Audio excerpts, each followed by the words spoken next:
what is it going to take to go on? I think a lot of times it's about being motivated by what you don't want. Sometimes more so than being motivated by what you do want. Yeah. You have to truly seek advice from people who are where you want to be. I think this is a two-pronged answer. First, you have to have the belief. Second, you have to seek no validation from other people. And third, you've got to listen to people that are where you want to be. Have they done what you're trying to do? Because success leaves clues. And if you follow what successful people have done and you do what they say, you end up exactly where they are. And the best part is you won't make all the mistakes that they had to make to get there. I love that. Yeah, finding a good mentor is always a huge piece of it. Huge piece. So today we are joined by one of my friends that has built businesses from logistics to products and consulting, helping others elevate their lifestyle. I'm excited to have a guest that knows what it takes not only to build a business, but to be a husband, to be a friend, and a pretty decent golfer. I am joined by none other than my buddy Gavin Teague. Gavin, thank you so much for coming on board today, man. Thank you, bro. It's an honor. One of my best friends, get to do a podcast with you. It's long overdue, and I'm excited to be here. Yeah, man, I'm excited to have you. So thank you guys so much for joining us. This is Bringing It Home, stories of hustle, homes, and high achievers. And today we have a story of hustle. We have a story of building businesses, successes, failures, and I know you're going to get something out of it, so make sure to watch it until the very end. But without any further ado, let's go ahead and dive in. Gavin, so get us started right from the beginning. Where did you start to get that itch for entrepreneurship and wanting to build a business? Man, so it's kind of an interesting journey for me. I would say the journey of entrepreneurship started for me at a very young age. Younger than most. I started mowing yards when I was like 5 years old. I'm mowing the neighbor's yard, getting $20 here and there. Literally to buy video games, to buy tech decks, to buy toys, to buy, y'all remember tech decks? But you know, it's crazy. And I was fortunate enough to grow up around entrepreneurship. My dad was a general contractor. He had a pretty big business. So I saw an untraditional lifestyle growing up. Nothing was ever handed to me, but it's amazing kind of what you learn just based off of the environment that you're in. And so, you know, early years before I'm even 10 years old, I'm mowing yards, I'm selling candy in middle school, I'm doing all different kinds of things. We could say those are entrepreneurial, but the real journey started for me in high school when I did not get accepted into Appalachian State, the only college I applied to. I knew that for me, I didn't want to have a 9 to 5. I didn't want to work in an office. My childhood, there was a lot of instability. We went from, you know, being an upper middle class family. My mom's a stay-at-home mom. It's me and my twin brothers. We have a vacation house, to literally losing everything in 2008, 2009. And so life did a complete 180. And so, you know, on one end of the spectrum, I saw what success looked like. And on the other end of the spectrum, I saw what it was like to lose all of that success. And so my drive really, I would say, derived from finding the stability that our entire family lost. And, you know, in high school, my mom got really sick. She's now passed away, RIP mom, but she'd be so proud that I'm here. And you know, for me, it was really about taking care of her. She was on disability. I knew that I needed to spend time with her. And so the journey of entrepreneurship literally started right out of high school when I got introduced to the logistics business from my dad at 18 years old. And that is actually when I put in my 2 weeks notice, and that was the last job I ever worked at 18 years old. So it's been quite the journey, which I'm sure we'll dive into. But yeah, it started from you know, childhood all the way to, you know, just wanting to become something that could add value to the world. And I think that entrepreneurs are the ones that really are the ones that give the value, that help provide for families. You know, it's the creators and the innovators that do that. And so that's awesome. I fell in love with that journey and that idea. And, you know, I say that I went to the school of hard knocks because I fell on my face many times, you know, directly in the... As we all do. But yeah, man. So That's awesome. That's exciting. awesome. So normally I wouldn't ask this question for a little while. I try to save it more for the end, but I think that's a really good segue for anybody that's listening right now, and they might have that itch because you got it at such a young age. And so anybody out there that might be working 9 to 5, they might be in their 30s, 40s, 50s. I don't know, but what would you say was the big driving force that kept you going in entrepreneurship, even when it didn't work? That might be something that they could take away, whether they're working a 9 to 5 and they have this great idea, or maybe they're just really want to try to start something. They just don't know where to start. God, that's a loaded question because there's so many different tips that I think are so important. I would say, at the core of everything, if you lack belief, you're never going to find certainty. You're never going to take action. Yeah. You're going to seek validation from other people. For me, when I started on my journey, no one agreed with what I was doing. My great grandfather, who was 93 years old, he's like, Gavin, I'll pay for your college. I didn't have any financial support from my family. And so, I had to look him in the eyes as he's literally on his deathbed after having a stroke and say, I'm not going to college. And he's a World War II Purple Heart veteran. Wow. And that was a really, really tough, I would say, defining moment for me because that's all he wanted for me was to go to school. And, this is a 94-year-old man, my grandma's dad. And so very traditional family. And so, to tie that into the question of, what is it going to take to go on? I think a lot of times it's about being motivated by what you don't want. Sometimes more so than being motivated by what you do want. Yeah. Because a lot of people, if you ask them what they want, it's time, it's health, it's, memories. They want to travel, they want to do all those things. But what about talking about what you don't want? Like, what is keeping you in the way of doing those things? And a lot of times for people, it's because they're bottlenecked at a job with a salary. They can't really break out and determine their own worth. And, I think jobs are great. Jobs are stepping stones. Without jobs, like, what would our country be? Right. But I think for the person out there that's wanting to truly do something, you first have to have a business model that makes sense. It has to be scalable. It has to add value. You've got to look 5 years, 10 years down the road and ask yourself, is this something that's going to still be here? Is this going to be around? But bigger than anything, don't seek validation from other people. Yeah. Especially ones that haven't been there before. And unfortunately, and this is the hardest part, we seek validation from our family because they love us and care about us. Like, they love us and they care about us and our future and what's best for us most of the time, right? And then a lot of times we get validation from our friends or people at our job. Well, the irony of that is they're in the same situation. Right. So yeah. You have to truly seek advice from people who are where you want to be. I think this is a two-pronged answer. First, you have to have the belief. Second, you have to seek no validation from other people. And third, you've got to listen to people that are where you want to be. Have they done what you're trying to do? Because success leaves clues. And if you follow what successful people have done and you do what they say, you end up exactly where they are. And the best part is you won't make all the mistakes that they had to make to get there. I love that. Yeah. Finding a good mentor is always a huge piece of it. Huge piece. I think business is one of those things that it really has a blueprint, and 98% of businesses can follow this blueprint and create success. 100%. So no, that's great advice. Yeah. All right. So we were talking earlier, and one of your first big businesses was a multi-level marketing company, right? And I know, before you say anything, I already know what you're thinking, right? It has a bad reputation. It's a Ponzi scheme. Yeah, exactly. Pyramid scheme, whatever. We've all heard it. But you created a high level of success through network marketing and multi-level marketing. So why don't you start there? Share us a little bit more about that experience, what motivated you to get into it, and how you were able to build and scale a business. Yeah. So, never intended on getting into network marketing. It's kind of crazy, but I learned so much, and it really was the industry that I would say changed my life tremendously. I mean, it's built the relationships I have today. It's taught me a lot of the lessons I've learned in business, the personal development aspect, the culture, all of it. But my journey with that actually started when I was in the logistics business at right out of high school with my dad. I was working that for a year. I did pretty well. I mean, for an 18-year-old kid, I made 80, 90 grand, first year working from home, and saved up a bunch of money, moved out of the house. And around that time, I had put on a lot of weight through my high school years, middle school years. a lot of isolation, a lot of depression.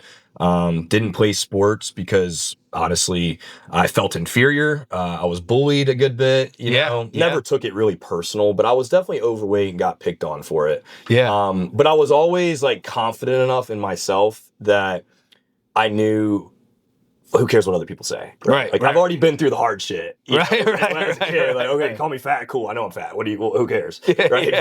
But anyways, after the I was in logistics with my dad, and we had a close family friend reach out. And my first company, we helped bring a ketone technology to market in 2015, exogenous ketones that could put your body in ketosis in under an hour. And so because I needed to lose weight, I literally just tried the product. I just wanted to use the product and lose weight and get healthier and all this stuff because I was working from home. I wasn't exercising and all this stuff, eating horribly, all the things. Right. And so, I got introduced to this company, started using the products, and in literally, 120 days, or 90 days, I had lost like 30, 40 pounds. Wow. And I was down from, my highest of 222 pounds down to like 190. And so when that was happening, people could see that. People could feel that. People that knew me, they're like, dude, are you losing weight? What are you doing? So it's very organic. And I started sharing a product. I ended up going into a lot of debt. I didn't have success in that first company, but I learned a lot. And to tie that into the entrepreneur here of a lesson that you must accept, you might call it a failure. I call it failing forward, right? You're going to have to fail quicker. That's a big piece of advice for people. Fail quicker. You're going to fail, right? It's okay. We can't all make the right decisions every single time. No, and I could tell so many stories of entrepreneurs that they didn't have their big win until 40 years into their journey, right? And so your day one can be today, right? It's not, someday, it's today, right? And so, as I got into my second company in network marketing, it was a coffee product. It was high impact. It was super affordable. It's coffee. Everybody drinks coffee for the most part. And I hit a home run. That year, I was back at home with my dad, $30,000 in credit card debt, because all the money I saved from freight, I was just buying all this product, sampling it to everybody. The reality is people just couldn't really afford it. So it was a hard business to build. That makes sense. And so, because network marketing, it's all about consumption and then duplication. It's all about developing other leaders. It's an incredible business model for people that actually understand it or take time to understand it, not just judge it. But my second company, that first year, it's a startup company, great timing, started 2018. I made my first 6 figures, 21 years old. More importantly, I was finally starting to help other people win for the first time in my journey. Yeah. I was helping the stay-at-home mom make $2,000 a month. I was helping, the person that an extra $500 would change their life, pay their groceries, put gas in their car, pay their car bill, whatever. Yeah. That feeling I just got addicted to helping people, to creating transformations in others. And a byproduct of that was transformation being created in myself, financially, also spiritually. And so, that second company, I rode the wave for 3 years. Financially speaking, made almost $1 million in 3 years. I mean, really had a huge success, and then everything fell apart. And I went on to lose everything, so it just goes to show that like you can be up here and you can come back down here. Like the journey is not this linear path, that roller coaster up. It is really up, down, just like the stock market, right? And so, after that, I made a couple just questionable moves with crypto and trying to still participate in multi-level marketing. It didn't really work out, and I found myself back into the logistics business. And we'll touch on that. But what I'll say about MLM is I really learned leadership. I really learned, serving people. I was put into a position of leadership at a young age before I was ever ready for it. And, I had a team of 1,500 to 5,000, somewhere in there between customers and distributors, people. And, here's a 23-year-old kid speaking on a stage, trying to motivate people that are my parents or my grandparents' age. And so I definitely went through a little bit of an identity crisis. Yeah. And I definitely had a lot of pressure on me to become someone quickly, and that forced you. It forced it. And, that pressure is positive as it was also negative, because one thing my mom always told me is stop and smell the roses, and I'm not really good at just stopping. Yeah. And so once I got out of that space, that's around the time 2021 when my mom passed away, 2022, and that's kind of when my life just did a 180. And I mean, I've been under a rock until maybe 2 months ago. So yeah, that industry absolutely changed my life, really because of the people that I met too. Yeah. The relationships, and I will just say that relationships are currency. Relationships are everything. It is 100%. not about what you know. 100% about what you know. Every entrepreneur that I know has an intricate network and intricate relationships that played a part, whether it's a mentor, whether it's a customer, whether it's an employee. Those relationships are absolutely pivotal. Everything. So it's great to learn that at such a young age too. I mean, not great that you lost everything, but I guess if you're going to lose things, it's better to do it, in your 20s than in your 50s when you have a family and, you have bills and you have responsibilities. So, I mean, you did a little faster than most. Yeah, for sure. And it taught me a lot. It taught me how to be humble, because when I started making money, for me, it was really never about the money. And I know people hear that and they're like, oh, that sounds great. Yeah, that's part of your pitch. No, 'cause I'm not even in MLM currently. I'm not here to recruit anybody to anything.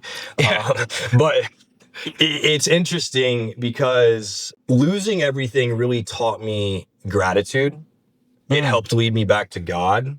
It helped me realize what's really important in life, because for so long, once you make your first 100,000, you're like, oh, now I need to make $250,000.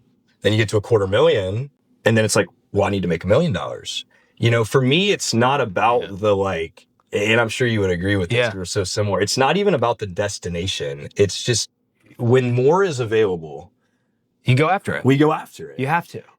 Why not? I look at, man, if I have $1 million, I can serve people a heck of a lot more than if I only make $100,000. 100%. And this is probably something that I hope people take away from this. You should selfishly want to be really, really, really wealthy. Really. Right? Like so many people, money is this tainted conversation because we're taught what are 3 things we should never talk about as a kid. What are those things? Politics, money, religion. Why? Whoever came up with the quote, I have no idea. Money doesn't grow on trees. Yes, it does. Literally. Paper. Right? That's fair. Yeah.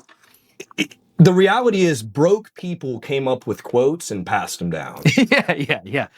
And it affects people's relationship with money. And that really is a big thing where it's selfishly okay to say, hey, I'm starting this business because I want to go make a lot of money because it's going to put my family in a better place. You should confidently want to say that. Yeah, absolutely. One, I think, not only is there that tainted view of money, but the goal of any business is to make, if you're not a nonprofit, your goal as a business is to make money. And so, we were talking about this the other day, and in fact, I love to obviously help friends and other people that I know. If I can help their business and support them in any way, I want to do that. And I think a lot of people have that.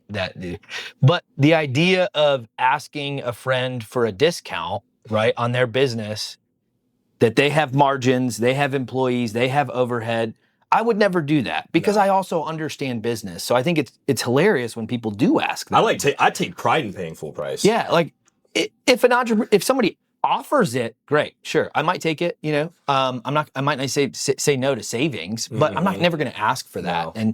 And I think that attitude, right, it just comes down to the wrong view of business ownership, right? Yeah. And that all comes back to that negative view of money. It is such a taboo topic, and it shouldn't be. No. Because money facilitates a lot of different things. And when you have the right business or product or service, you're helping people. And I think that's the objective that really drives a lot of entrepreneurs and a lot of success. And you see that level of success because their focus, yes, is on making a profit, but their real focus is helping people, helping families, whether that's employees, whether that's vendors, whether that's customers.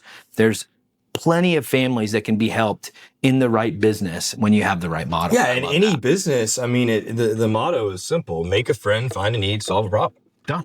Right? Whether you're selling a health and wellness product, you're a mortgage lender, you're, a logistics brokerage owner, make a friend, find a need, solve a problem. That's the only thing that keeps a business going, is what problem are you solving in the marketplace? And so, yeah, I think people definitely like, they misconstrue things. It's like, yes, we're all in business to make money. It's just like you go to a job, not because you love it. Maybe you've sold yourself on that, but you go to a job to make money, to pay your bills. You gotta pay bills, right? And so that is, it's so true. And money, really, it's just a game. I think two things if people would do. Number one, change the story that you tell yourself, change the narrative, the trauma, whoever told you can't do it, whoever told you you'll never make it. Maybe it was your parent. Maybe it's somebody that's no longer here. Maybe it's somebody you love and care about. Maybe it was a friend, whoever it was.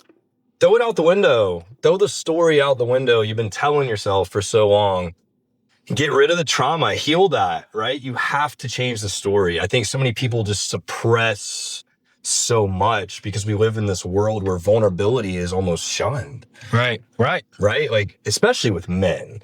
With men. Oh, 100%. But the reality is, like, your story and your traumas and the things you've been through is literally the key that unlocks somebody else's prison. The prison they're living in their mind, your story and your vulnerability is what unlocks their prison. It's true. And that's why, I'm not afraid to cry. I'm not afraid to share the hardest stuff. And I've always kind of worn my heart on my sleeve because I believe it brings service to other people. It adds value to other people. Vulnerability is important, but I also think being real, right? I mean, yes. And we live in a society where everything's a highlight reel. Like, we see the best of everybody's life. That's it, though. That's it. We don't see the downs. We don't see the fights. We don't see, the struggles with paying bills. We don't see those things. No. People don't put that on social media, but it's real. Well, it's the reality for 95% of people. Everyone goes through struggles. That's life. More people struggle together than win together. You could, even friends that I know that have a trust fund, they never have a worry about money for the rest of life. They still have struggles. They just look 100%. different, right? They might not be financial, but they're still going to be struggles. And sometimes other struggles are way more down than financial struggles. They could be. But the reality is, like, money is the number one cause of divorce. Money is literally, it's not the root of all evil. It's the love of money that's the root of all evil. There's another quote that someone passed down to get people to resent making money. Right, right. Who came up with this stuff? Right, right. And it's like, the reality is money is just a game. It's a game. And you got to learn how to play the game. There's rules to the game. And the wealthy know those rules, and the people that don't learn those rules will always be trapped in the box. And that's a whole other conversation with building tax-free wealth. But the truth of the matter is, you got to heal the trauma and you got to heal your relationship with money. And I think when people heal their trauma, that alone a lot of times will lead to believing in themselves in a way they've never seen themselves before. Yeah, it helps them overcome that fear. Yeah. I mean, look yourself in the mirror. These things sound crazy, but I would challenge everybody. A lot of people, we're going to talk goal setting for a second. A lot of people write things like, I want to make $100,000 a year. I want to have a business. I want to this, right? Yeah. And it's this future tense of like what they want to do. Everybody wants to do a lot of things. If you would take that language is so important, and say, I am running a business. I am making $100,000 a year. Mm-hmm. I am traveling the world with my family. I am buying my dream house. And take it a layer deeper. What does your dream house look like? What kind of doorknob is on the front door? What color is the front door? What do you see when you walk in? Are your kids in the pool? Are your kids in the game room? Is there a drum set up there for them? Like, people have to visualize their life. And that's something people just don't do because they don't know how to dream. Yeah. They've never been given permission to just dream, because many people, they start saying their dreams, and guess what people tell them? That's unreasonable. Yeah. Their dreams, you'll never be able to do that. It's just not real. So success is 99% spiritual. I 100% agree. It's not physical. And if people say, oh, that person got lucky, yeah, it's because opportunity met preparation. That's the definition of luck. Right. So, No, that's deep. That's good. Yeah, people don't just get lucky. They've been preparing. You just haven't seen the preparation they've been doing. It goes back to the highlight reel. Yeah, 100%. No, I love that. So we've talked a lot about network and your travels through being an entrepreneur. What's one way you've seen your mindset shift through the ups, through the downs? And how has that played a role into your level of success and continue to push forward? I think with my mindset, I see a lot more things nowadays for just what they are, versus what they could be, because a lot of times we let our emotions dictate our decisions. And, unfortunately, if you're letting emotions drive you through life, you're going to make a lot of emotional decisions. And, so my mindset has shifted a lot, but see, like, I didn't grow up reading a lot of books. I didn't grow up just being poured into, like, even my dad being a business owner, like, I wasn't taught about money. I wasn't taught about personal development, all these different things. And so my journey with like my mindset, it goes back to network marketing. It really started in just diving into books. Like, I think a book everybody needs to read is Think and Grow Rich. Yeah. Absolutely. Like, matter of fact, I need to go reread it. It'd be the third time. How to Win Friends and Influence People. The classics. The classics. Like, just go look up, 7 Habits of Highly Effective People. Like, there's so many books, and it also goes back to success leaves clues. The gems are hidden in these books. I don't like to read, personally. I hate reading, but if you got to listen to a podcast, listen to a podcast. Go buy an audiobook, go on YouTube, listen to Jim Rohn, listen to Napoleon Hill. Like, there's so much. We're in this digital age where we have access to everything. Yeah. Everything. And so, praying more. Honestly, I would say one of the biggest shifts that I've made is realizing I'm really not in control. Yeah. And I'm still making that shift. Like, it's actively happening. Like, we're not really in control of any of this. Like, we're in control of, do we put our best foot forward, and what do we entertain, and who do we hang around, and when do we say yes, when we say no. We have a certain level of control, but as far as our destiny, as far as what God wants for us, that's what God wants. Like, we can't question what God wants for us. But I think so many people, they ignore God's voice. And so, and this isn't about religion. This is just about really realizing that, like, this really ain't about you. Yeah. It's really not about you. Like, we are here to make a difference in this world, in this earth, while we are here. And, for me, when you realize you're not really in control of anything, I would say the biggest thing when you accept that is you just stop worrying.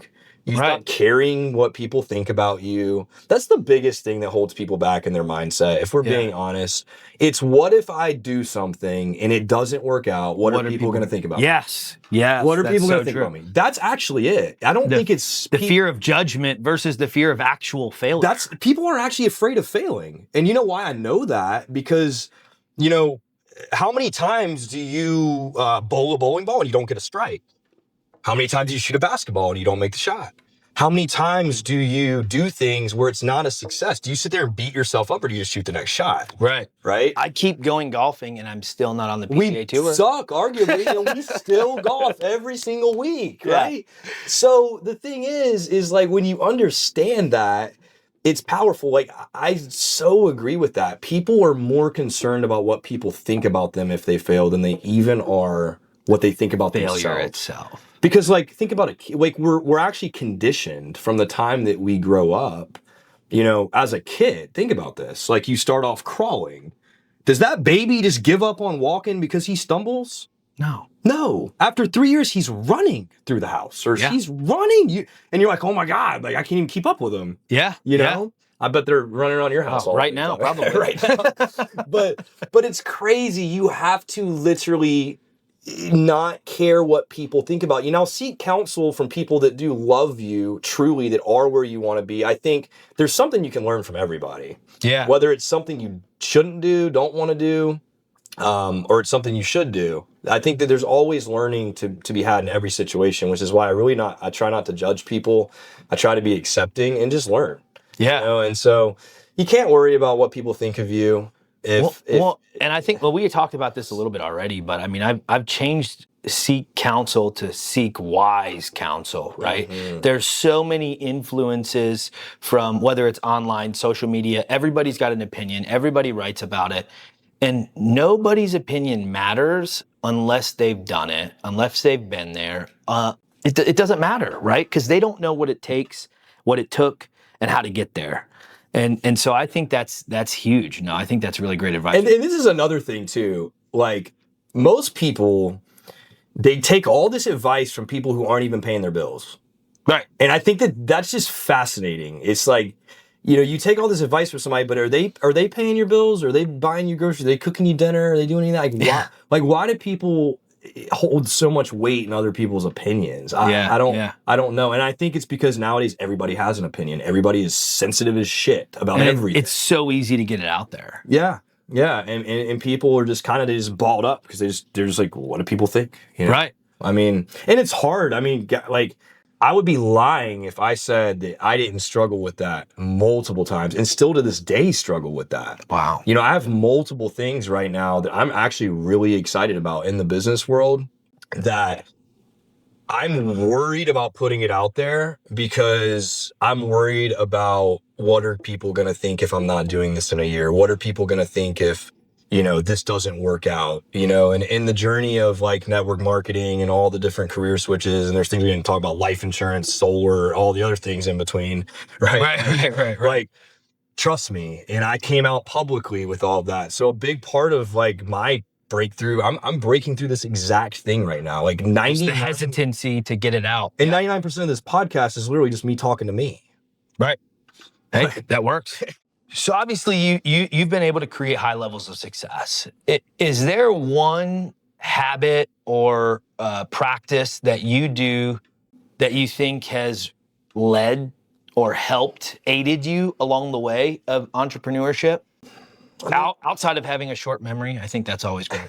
ADD has been the greatest thing ever. Golly, yeah. I mean, it's aided me. I mean, a lot of it, I would say we've kind of touched on. The biggest thing is like you're going to become a product of your environment. You become an average of the 5 people you hang around. And so that is a really tough thing because a lot of people have friends from a long time and they just don't know how to disassociate. It's not like someone is bad if they're not trying to go where you're trying to go. Right. At all. But a lot of times people will try to hold you back because when they see you elevating, and it's why my company is called Elevate Your Life, right? When they see you elevating your life, a lot of times it's a natural human behavior, and people don't even realize they're doing this to people, but they want to almost keep them held back because it makes them feel more comfortable with where they're at. Yeah. When you're around somebody that comes from where you come from, walks like you walk, talk like you talk, the whole thing. And all of a sudden, someone starts separating. That person either has the ability to become inferior or they have the ability to add value to that person's life. And 90% of the time, people will actually drag you down because you're basically showing them what they could be doing if they were willing. Well, I think a lot of it probably stems back to insecurity. It does, right? Big time, yeah. They might have that idea or they might have a plan or a dream, but they can't overcome that fear, and you did, and so that insecurity comes out. Yeah, but like other things, I mean, people you hang around, I mean, just form consistent habits. I struggle with this big time with discipline and stuff. I have a lot of high highs and I have low lows. I try to just find like the proper balance, take the right supplementation, eat right, do something every day that makes you happy. Smile at somebody, give a compliment. Like, even if someone's shoes are ugly, tell them that they're awesome, right? Like, you know what? Like, just making someone smile, holding the door for them. Honestly, when you put good energy out into the world, it comes back to you. Yeah. And I feel like a lot of people, they spend so much time focused on the how instead of focusing on the why. Yeah. And so a big part of my mindset has just been keeping a lot of these things at the front and center. Whether it's success leaves clues or who you hang around matters or all these different things that are just like fancy quotes. It seems like they really are the way of life. And it's just a matter of actually indoctrinating those beliefs and into your lifestyle. And so the other thing too, like make it fun. Yeah. Make it fun. I think, man, so many people put so much pressure to get to a certain point by a certain age and all this stuff. I'm super guilty of that. I mean, 100%. Even being in my 20s, like I thought, this sounds crazy, but like I thought by 25, like after I had made my first 6 figures and was on my way to 7 in a year, I was like, oh, I'm gonna be done. Like 25, like it's been a good run. It's been a good run. I put my 7 years. Well's never gonna dry up. Yeah. It's good. Now from here we just grow. And no, it just doesn't work like that. And so you got to fail faster. I'm going to keep on going back to that because there's just no way to get where you're going to go without falling on your face and learning. And that's how you grow. You don't grow when you're in a, you know, when you're in a situation where you're comfortable. You just can't grow when you're comfortable. Right. You only grow when you're uncomfortable. Have you ever heard the story of the bamboo tree? No. You haven't. Maybe I have. I know you have. I probably have. Well, in short form, it's about this farmer that goes out and plants a bamboo tree. I don't know if that's a seed or what. I'm not in horticulture. All right, somebody will correct me. But they plant a seed, right? It's not visible. I do know that. It's not visible, so it has to be a seed. Okay, and a bamboo tree does not sprout. Oh, yeah. I know. For 4 years. Yeah. That farmer has to wake up every single day and go water something that is not even visible. Yeah. But he keeps watering it, keeps watering it, keeps watering it. And on the 4th year, or maybe it's the 5th, of this bamboo tree, it grows 70 feet in less than 6 months. Yeah. And you just think about that. Think about go find this story, you know. And another story is the dog that sits on the nail. You know, the neighbor moves in next to the neighbor and he hears this dog whining every single day as he's walking to work. He hears this dog whining, sitting on the porch, and he goes up one day and he asks the owner, he says, you know, why is your dog whining? And the owner says, the pain just isn't great enough yet. And so think about this. Many of us sit on the nail in our lives. Many of us sit in a place where we're not happy. We're in pain. You know, yes, the dog's whining. We're humans. We're probably not whining, but we are. Like, let's face it. Could be. I don't know. Right? Yeah. But the dog is just howling every single day. It just continues to do the same continues. And all that dog has to do is get up and sit in a different spot. But it won't. Because the pain is not great enough. And I think human beings make changes in one of two emotional states. It's either out of A, inspiration, or B, desperation. And so many people wait until they're in a state of desperation instead of operating from a place of inspiration. I think that, man, it's just like you are in control of your mind. Yeah. And faith, the act of faith, of believing in something that you cannot see. You know, so many people, we only believe what we can see. Right? But faith is the act of believing what you cannot see. And so you have to believe that you are worthy. You have to believe that you're going to go do it. And you don't need to focus on how, and you don't need to focus on when. Remember why you're doing it. And why you're doing it, it goes back to being motivated by what you don't want. And when you don't want something, you have to think why you're doing something is so that you don't have to experience what you don't want. And so that's good. It's really, you know, it's a formula, but it's not a complex one. I think we are human beings, so we're designed to make things really complicated that really don't have to be complicated. I love that. Dude, just dropping some bombs right now. I hope you guys are really paying attention because I know there's a lot of nuggets that were just dropped, but to kind of lighten the mood a little bit, more rapid fire, what is, if you had to pick your favorite book that you've read in the last 12 months, what would it be? So we talked a ton about your venture through business and entrepreneurship, but if you had to restart over today from day one, what business would you pick and why? You know, I probably would have stuck with where I got introduced to business with the logistics business just because that's where I'm back to. But I really probably wouldn't have changed anything about my journey with network marketing specifically because I think kind of like a restaurant job, everybody should experience it. Yeah. You're going to learn something, right? I think it's an incredible business model with low startup costs. But you know, for the people out there listening, if you're like, well, what business could I get in where I could make money? Because if you're trying to get out of a job where, let's just say you have a set salary, the next step from there is really to get into sales of some kind, right? Yeah. And it goes back, make a friend, find a need, solve a problem. Sales is not about convincing, it's about sharing. So, you know, we go to the cash flow quadrant, right? And we look at Robert Kiyosaki, Rich Dad, Poor Dad. That's a book I did not mention. That actually probably right there with Think and Grow Rich. Like people should read that. Yeah. But it's like you got EBSI, right? Or ESBI. And it's like you have the employee and then you have self-employed. See, everybody has this dream of like, oh, being self-employed. Well, when you're self-employed, I mean, I hate to break it to you, but you really just own your job. You know, a lot of times you're the last to leave, you're the last to get paid, you take on all the bills. Like, this dream of being self-employed is really not necessarily the dream.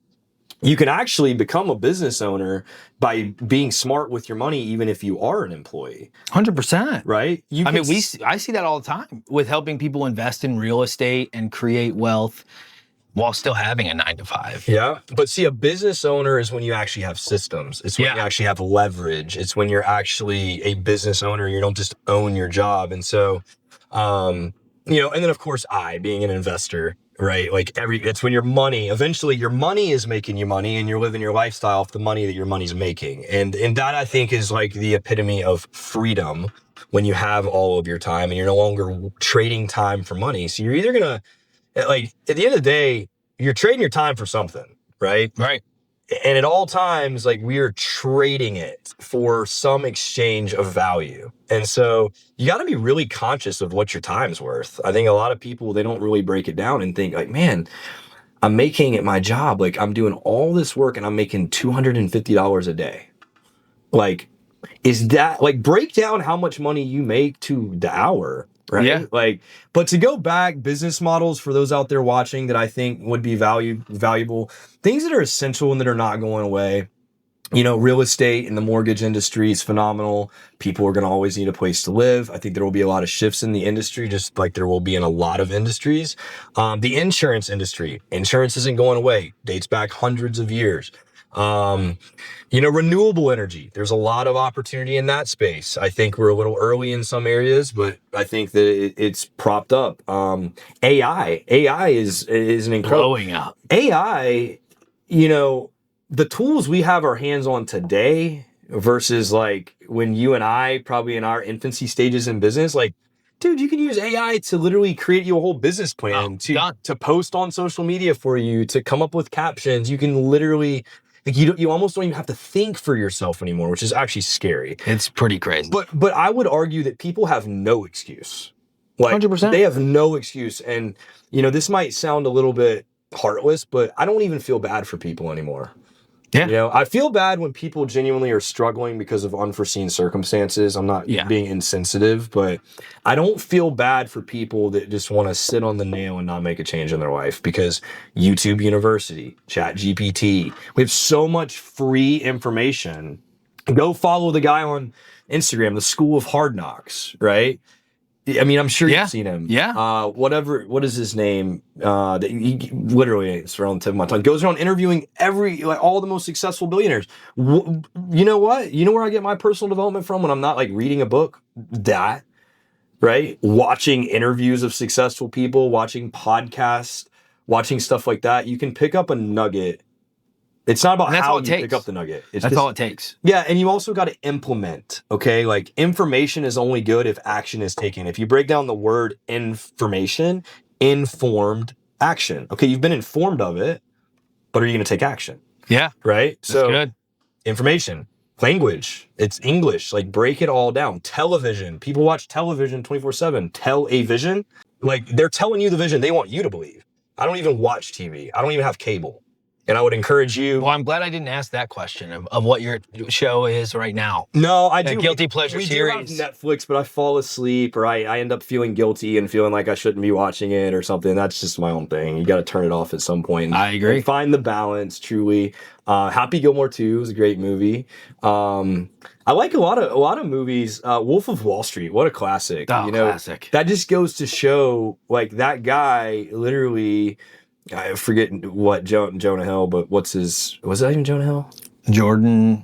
No, not. No,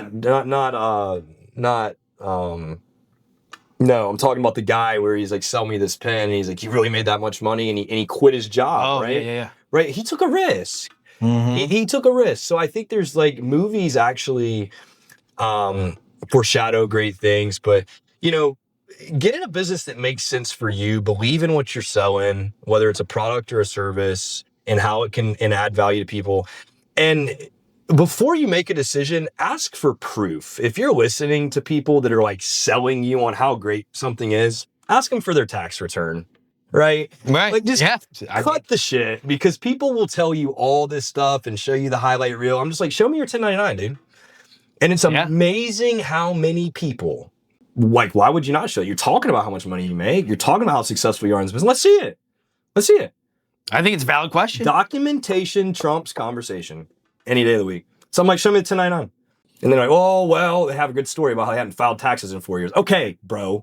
You still get a 1099. You still got 1099. Like, let's, come on. So, just, there's so much BS out there. You just got to really take things for what they are, and you got to find a business that makes sense. It's 2025, opportunities everywhere. Especially with AI, with virtual assistants. I mean, it's never been easier to start a business. Because we have all these resources gotta do it. at our disposal, versus in the, but on the same hand, we could also argue that it's harder than ever because it's harder to stay focused. It's harder to stay lasered in. So like, that is the fight people are going to fight in 2025, is that it's not like the 1990s or the early 2000s where starting a business, you're like, oh, he started a business. Like everybody nowadays is starting a business or promoting something or affiliate for something or.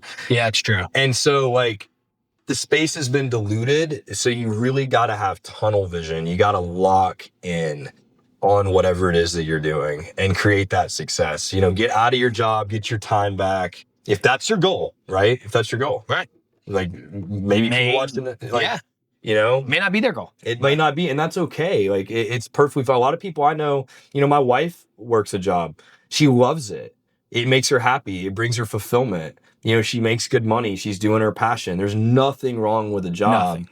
But at the end of the day, you do just have to accept that when you're working a job, you're making someone else wealthy and you're paying someone else's bills. And, if you ever truly want security, you're only going to find that in yourself. You're only going to find that, that's the only thing that you can really be in control of. And so, yeah, I don't know. Did I actually answer that? I think so. I think we got there. They have one more. All right. So for real, last question this time. Favorite place you've ever been? Right now, probably Alaska.